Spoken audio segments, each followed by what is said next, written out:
Hi everyone, I Moumita, welcome back to my channel. আজ আমি share করব ঢ্যাঁড়স কারি।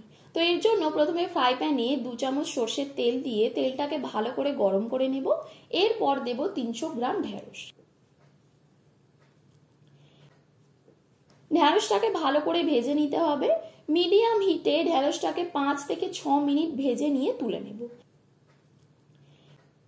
এরপর দেব কড়ায় আরো 2 চামচ তেল। তেলটা গরম হয়ে এলে দেব হাফ চা চামচ 5 ফোড়ন আর একটা শুকনো লঙ্কা। এগুলোকে কয়েক সেকেন্ড ভেজে নিয়ে দেব একটা কুচানো পেঁয়াজ।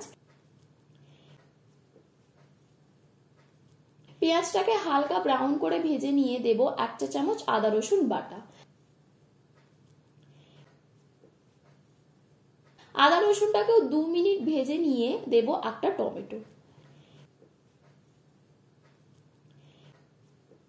এরপর দিচ্ছি হাফ চামচ নুন, হাফ চামচ হলুদ গুঁড়ো, হাফ চামচ লঙ্কা গুঁড়ো আর হাফ চামচ ধনে গুঁড়ো।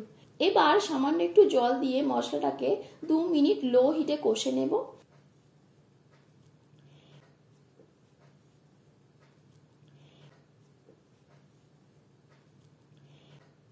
মশলাটা কষা হয়ে গেলে দেব হাফ কাপ জল। এবার এটাকেও ভালো করে মিশিয়ে নেব।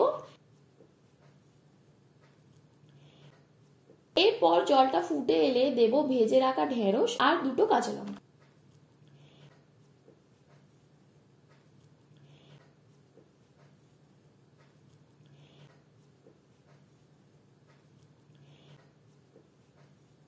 ঢেঁড়সটাকে মিশিয়ে নিয়ে ঢাকা দিয়ে 5 মিনিট লো হিটে সিদ্ধ করে নেব।